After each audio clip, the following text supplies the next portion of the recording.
The Amish live by a set of values that have guided them for generations. They don't chase after modern conveniences. They don't crave attention. They don't believe life should be easy. Instead, they embrace rural life, manual labor, humility, and Gelassenheit, a German word that roughly translates to submission or letting go. These aren't just ideals. They are the foundation of Amish life, the blueprint for how they live, the reason they wake up before dawn and work until dusk. The call of the land. Out here, the land speaks. The fields stretch wide, golden with wheat or green with corn, and the sound of horses pulling plows fills the air. The Amish believe that rural life is the way God intended humans to live, close to the soil, free from the noise and temptations of modern cities. Skyscrapers, honking cars, flashing billboards, they want none of it. A simple wooden house, a sturdy barn, a field that feeds their family. That's all they need. Their farms are impressive, some of the most productive in the country. And yet, they don't use tractors like most modern farmers. No engines roaring across the fields. Instead, horses pull plows just like in the old days. Their barns? Built by hand, with the help of neighbors in a single day. It's not about speed. It's about tradition, about community, about honoring the way their ancestors lived. Electricity? No thanks. The Amish believe it ties them to the outside world. Instead, oil lamps glow softly in their homes. Wood stoves keep them warm in the winter. Wells provide water. They don't see this as deprivation. They see it as freedom, a life unburdened by the distractions of modern technology. Work is worship. Hard work isn't just necessary. It's sacred. The Amish don't separate labor from faith. Every nail driven into a barn, every field plowed, every loaf of bread baked, it's all an act of devotion. God is watching, they believe, and to waste time is to waste the gift of life itself. Amish men wake up before the sun. They step into their boots, tighten their suspenders, and head straight to work. Farming, carpentry, blacksmithing. They build furniture that will last generations, using hand tools instead of power saws. Their hands are rough, their backs strong. Their work is precise, careful, built to stand the test of time. Women have their own sacred work. They rise early too, lighting the stove, kneading dough for bread, sewing clothes. Every stitch matters. Every jar of preserved fruit is a reminder that winter is coming and that a family must be prepared. The Amish don't waste. They don't throw away what can be used again. A dress that is worn out is patched. A meal is made from what is available. Wastefulness? A sin. And the children, oh, they learn young. No lazy mornings watching cartoons. No video games. By the time they can walk, they're helping, feeding chickens, carrying buckets of water, learning not from books alone, but from doing. They aren't just raised to be good workers. They are raised to be good people. No room for pride. Pride is dangerous. It's a poison that sneaks in, whispering that you're better than others. The Amish know this, and they fight it at every turn. They wear plain clothes to avoid vanity. No flashy colors. No fancy fabrics. Men wear dark trousers, suspenders, wide-brim hats. Women wear long dresses, aprons, and bonnets. No jewelry. No makeup. Why? Because standing out, drawing attention, feeding the ego, it's not the Amish way.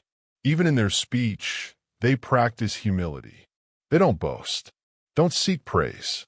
If an Amish man builds a beautiful barn, he won't take credit. He'll say it was God's will. If a woman sews an intricate quilt, she won't call it her masterpiece. She'll say it's just a blanket. And when hardship comes, they accept it with grace. There's a famous story, a tragic one. In 2006, a man entered an Amish schoolhouse in Pennsylvania and opened fire. Innocent children lost their lives. The world was horrified, But what happened next was even more shocking. The Amish forgave him. They forgave the man who killed their children. They reached out to his family, offered them support, prayed for them, not because it was easy, but because it was right. Gelassenheit, the ultimate surrender. If there's one word that defines the Amish, it's Gelassenheit. A word that doesn't have a perfect English translation. Submission, surrender, letting go. It means accepting God's will without resistance. It means choosing community over self. It means living life without trying to control everything. This is why the Amish follow the Ordnung, the set of rules that govern their lives. It tells them what they can and can't do. It keeps them from drifting into the modern world. If someone breaks these rules, they aren't punished in the usual way. No jail, no fines. Instead, they might be shunned, excluded from the community until they repent. It's a painful practice, but it works. Technology? They approach it carefully. Some Amish do use phones, but not in their homes. A telephone sits in a barn or a small shed, away from daily life. Cars. Too individualistic. Instead, they rely on horse-drawn buggies. Everything is considered. Every decision is weighed. Will it bring us closer to God or pull us away? Even medicine. The Amish do see doctors, but they also trust natural remedies. They believe suffering is sometimes part of God's plan, and they do not fear death the way many do. To them, life is temporary. The next world is what truly matters.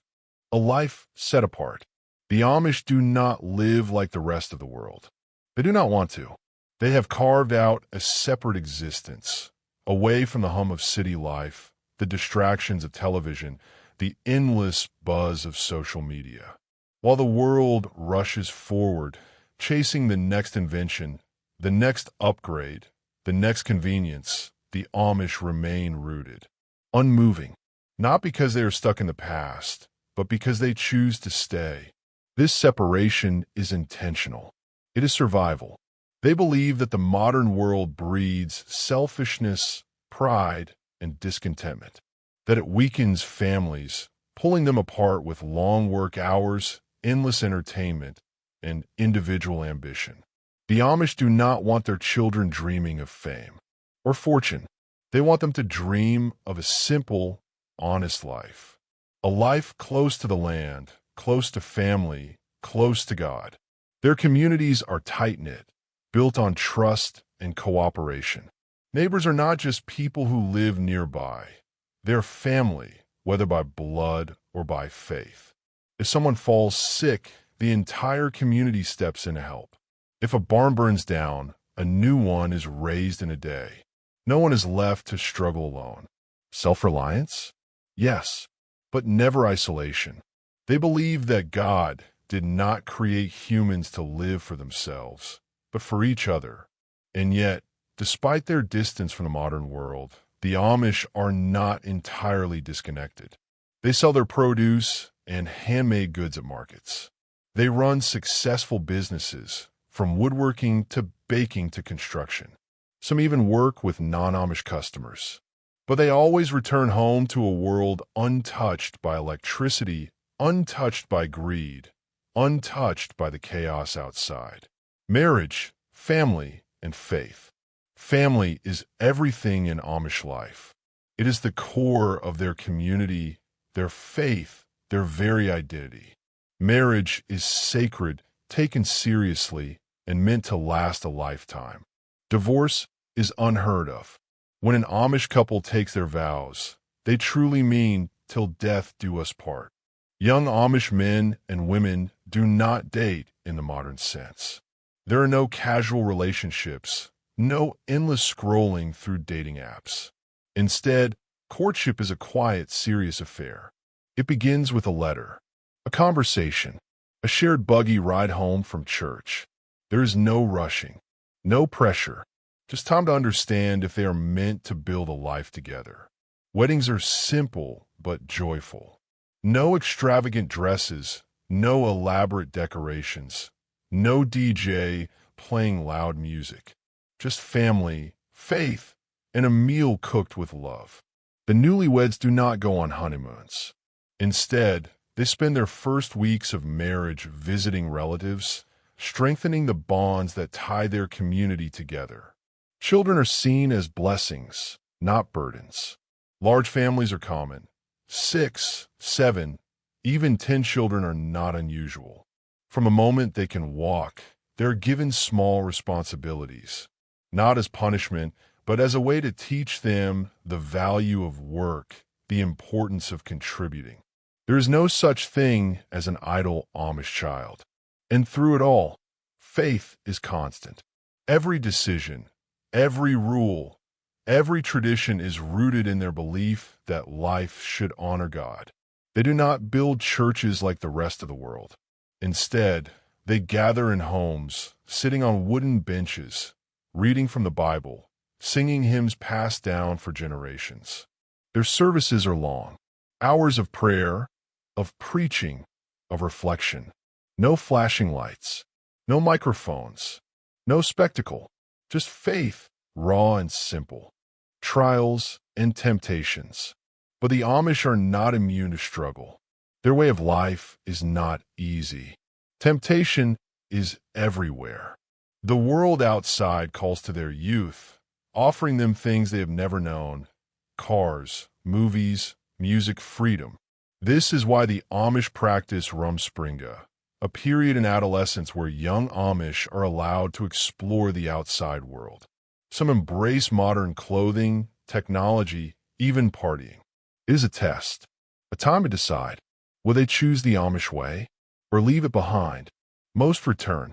They see the chaos of the outside world, the loneliness, the distractions, the endless hunger for more, and they realize they already have everything they need. But some do not. Some leave and never return. It is a painful thing, but the Amish do not force anyone to stay. Faith must be a choice, not a prison. Even for those who remain, challenges arise. Some Amish struggle with the strictness of their rules. Some question the ban on modern medicine or the refusal to use certain technologies. Change comes slowly, cautiously, but it does come. Some communities now allow limited use of solar power. Some permit phones for business use. The Amish are not frozen in time. They are simply careful, deliberate. They change only when it does not threaten their way of life. A different kind of wealth. The world measures success in money, in possessions, in status. The Amish do not. They measure wealth in family, faith, and contentment. They do not worry about the stock market. They do not chase after new cars, bigger houses, designer clothes. They have something better, a life with meaning. A life where every meal is made from scratch. Every piece of furniture is built with love. Every day is spent with purpose. They're not perfect. No community is. But they have something rare, a peace that many in the modern world search for but never find. A life without rush, without excess, without the constant pull of screens and notifications. And so, while the world keeps spinning faster, the Amish remain. Waking before the sun, plowing their fields, milking their cows, kneading their bread, laughing with their children, praying together, not missing what they never had, not wanting what they do not need. The Amish way. To outsiders, the Amish way of life may seem strict, hard, even strange, but to them is the only way. They aren't looking for comfort or convenience. They are looking for meaning, a life lived with purpose, a life free from distractions, a life where faith, family, and community come first, always.